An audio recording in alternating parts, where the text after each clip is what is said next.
सांगाल, आज तुम्ही आंदोलन करत आहात, आणि एक राजीनाम्याची मागणी करत आहात, काय सांगाल? कसपटे कुटुंब आणि हगवणे यांच्यातला जो वैष्णव झालाय त्या मृत्यूनंतर आपण टीव्हीच्या माध्यमातून, मीडियाच्या माध्यमातून, सोशल मीडियाच्या माध्यमातून ज्या महिला आयोगाच्या अध्यक्ष आहेत, ज्या महिला आयोगाच्या अध्यक्षांकडे त्या आत्ता खोटं बोलताय, त्यांच्याकडे ऑलरेडी ह्या लोकांचं जाणं येणं होतं. या लोकांचं बसणं उठणं खूप मोठ्या प्रमाणात या हगवणे कुटुंबाशी होतं. आणि जात असताना सुद्धा 2 सुना, एक नाही तर 2 सुनांवर अत्याचार, कपडे फाडून अत्याचार. बरं, ती मोठी सून उघड आता सांगते, तरी मयुरी, तरी आजही रुपाली चाकणकरला काही शुद्धी येत नाही, शुद्धीतच येत नाही. महिला आयोगाच्या खुर्चीत बेशुद्ध बसलीये ही बाई. फक्त दररोजच्या, म्हणजे जे सुषमा अंधारेंनी एक वर्णन केलंय त्या वर्णनाला हिला बावली पण म्हणण्याच्या लायकीची नाही. ही मेलेल्या अंतकरणाने बसलेली आहे आणि बुद्धीवर पाला पडलेला आहे या बाईच्या. अरे महिला आयोग आहात, तुमच्याकडे तुम्ही आत्ता दाखवताय आमच्याकडे केवढ्या केसेस आल्या, आम्ही सोडवल्या, पण संवेदनशीलता जी म्हणतात ती ह्या केसमध्ये अजिबात रुपाली चाकणकरांची दिसली नाही. नुसती रुपाली चाकणकरांची ह्याच केसमध्ये नाही, त्याच्या आधीच्या पण 3-4 केसमध्ये ह्या बेताल वागणं. आणि ज्यांना ते चिल्लर म्हणाले, चिल्लर, निषेध आहे अशा बोलण्याचा. कोण चिल्लर आहे? अरे बाई, तुला शरद पवारांनी महिला आयोग दिला, त्यांच्यावर तू बेईमान होऊ शकते, तर तू केवढी चिल्लर आणि थिल्लर आहेस हे दाखवून दिलंयस. आपण पाहिलं असेल तर याआधी देखील अनेक महिला आयोगांकडे केसेस केल्यात, पण त्याचं कुठेही काही झालं नाही असं आज समोर येत आहे. हो, तेच आमच्या सुषमा अंधारेंनी सांगितलं, मेकअप करण्यात तिला किती वेळ जातो, बाकी सगळ्या ह्याच्यामध्ये तिचा वेळ जातो. खुर्चीत, फक्त खुर्ची स्वतःच्या मोठेपणासाठी मिरवण्यासाठी त्या बाईनी खुर्चीत बसले.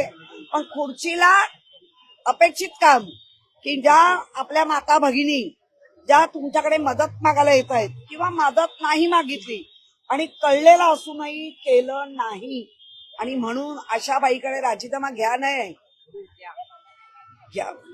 मागून तिला बसवा आणि चांगली तत्परतेने काम करणारी बाईला बसवा. कारण हा महाराष्ट्र आहे, हा संतांच्या भूमीचा महाराष्ट्र आहे, हा जिजाऊंचा महाराष्ट्र आहे. त्यामुळे कशा संवेदनशील महिला असल्या पाहिजे हे आपल्या अख्ख्या महाराष्ट्राने आतापर्यंत पाहिले आहेत. पण ही बाई चिल्लर आहे, ही बाई चिल्लर आहे, ही दुसऱ्याला बोलते. त्यामुळे मला असं वाटतं अशा चिल्लर आणि चिल्लर बाईला पहिलं बसवलं पाहिजे. आम्ही महिला आहोत, मी तुमचा आदर करतो, म्हणजे महिलांचा आम्ही आदर करतो, पण मग वैष्णवीचं बाळ, 10 महिन्याचं बाळ जेव्हा दुसऱ्यांच्या घरी गेलं आणि ते देत नव्हते, तो चव्हाण तुमचा कोण लागतो? तो चव्हाण तुमचा कोण लागतो? त्याला का वाचवताय? आणि ही चिल्लर बाई, ही थिल्लर बाई, ही थिल्लर बाई जेव्हा विरोधी असतात तेव्हा अगदी एकदम तवानी बाहेर येते. मग तुला काय फक्त पक्षाचा रबर स्टॅम्प म्हणून बसवलंय? महिला आयोगाची तू अध्यक्ष आहेस, तर तुला रबर स्टॅम्प म्हणून बसवलंय काय? आज सगळे प्रश्न अजित पवारांना पण विचारतायत, पण त्याच्यापेक्षा हिची जास्त जबाबदारी आहे. ही थिल्लर आणि चिल्लर बाई एवढ्या छावा संघटनेचे लोक तिला विचारत असताना, इतर लोक विचारत असताना ती सांगते हे चिल्लर प्रश्न मी घेणार नाही. म्हणून असल्या थिल्लर बाईला पहिला खुर्चीवरनं हटवा. तुम्ही हट्टवादी किती असलात तरी महाराष्ट्र थुकतोय तुमच्या ह्या कारकिर्दीवर. तुमची कारकीर्द थुकण्यालायक केली आहे तुम्ही.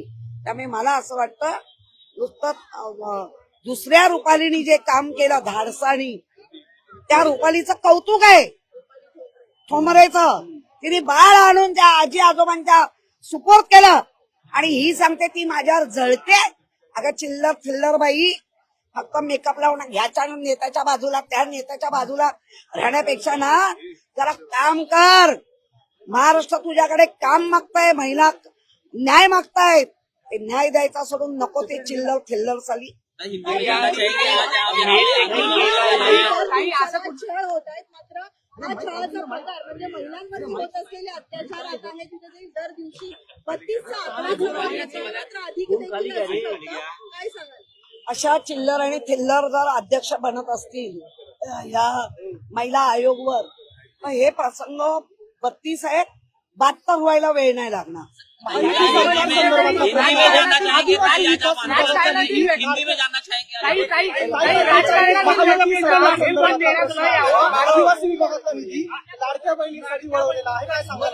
लाडक्या बहिणीचे पैसे द्यायला सरकारकडे पैसे नाही. मी बावनकुळेंची एक स्टेटमेंट ऐकली. बावनकुळेंची एक स्टेटमेंट ऐकली. त्यांचं असं म्हणणं आहे की कुठे पैसे वळवले नाहीत. काय खोट्या खोट्या बातम्या देतात. अहो खोट्या खोट्या बातम्या तुम्ही दिलात, महिलांना आश्वासन तुम्ही दिलात आणि निवडून आल्यानंतर वाक्य बदलताय. हा केवढा निलाजरेपणा आहे. मला वाटतं अशा सरकारला महिलांनी आता ओळखून घेतलंय. पुढच्या प्रत्येक इलेक्शनला महिला ज्या आमच्यासाठी लढतात, ज्या आमच्या बरोबर आहेत त्याच्यासाठी महिला मतदान करतात. काही कुठेतरी असं म्हटलं जात आहे की राजकारणात जे पदभार घेऊन बसलेले राजकारणी आहेत त्यांना हे पद न देण्यात यावं. या संदर्भात आपली भूमिका काय असेल? काय राजकारणामध्ये जे पद घेऊन बसलेले राजकारणी आहेत त्यांना हे महिला आयोगचं अध्यक्षपद देण्यात नाही यावं. यापेक्षा कोणतरी काम करणारं असेल त्यांना देण्यात यावं. विविध महिला पण पुढे आल्यात. तो विविध महिलांमधली क्वालिटी बघून जर देत असतील आणि खरंच त्या काम चांगलं होणार असेल तर नक्की दिलं पाहिजे. कारण अशा थिल्लर आणि चिल्लर बाईनं जर बसवलं असेल आणि फक्त असं करत असतील तर मला वाटतं तुम्ही महाराष्ट्राला नटवा. तुम्ही नटवी म्हणून पुढे येऊन नका. महाराष्ट्राला नटवा ना, न्याय द्या ना, त्यांच्यासाठी महिलांसाठी काय काय करा ना. आज महिला लाडक्या बहिणींचे डे टू डे दररोज पैसे कमी होत आहेत. आज कळलं मला सामाजिक न्याय व्यवस्था आदिवासींमध्ये काही महिला नाही आहेत का? त्यांचा फंड परत वळवला. 1,00,000-1.5 लाख महिला कमी केल्या. याचा अर्थ फक्त निवडणुकीला तो जुमला होता. तो 2014 पासून जुमला चालू आहे. तो जुमला त्यांनी केला. साठे स्कूल प्री प्रायमरी पासूनच करून घेतं फाउंडेशन पक्क करण्याची तयारी. म्हणूनच साठे शिक्षण समूहाच्या कित्येक विद्यार्थ्यांनी घेतलीये करिअर मध्ये उंच भरारी. 2025-26 या शैक्षणिक वर्षाकरिता आपल्या पाल्याचा आजच प्रवेश घ्या.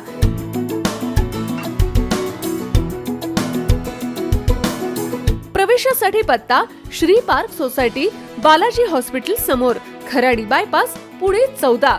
संपर्क क्रमांक 9372619453 किंवा 9372619483 किंवा 9372619484. फाउंडेशन उत्तम, प्रगती सर्वोत्तम. साठे फाउंडेशन, नो टेन्शन.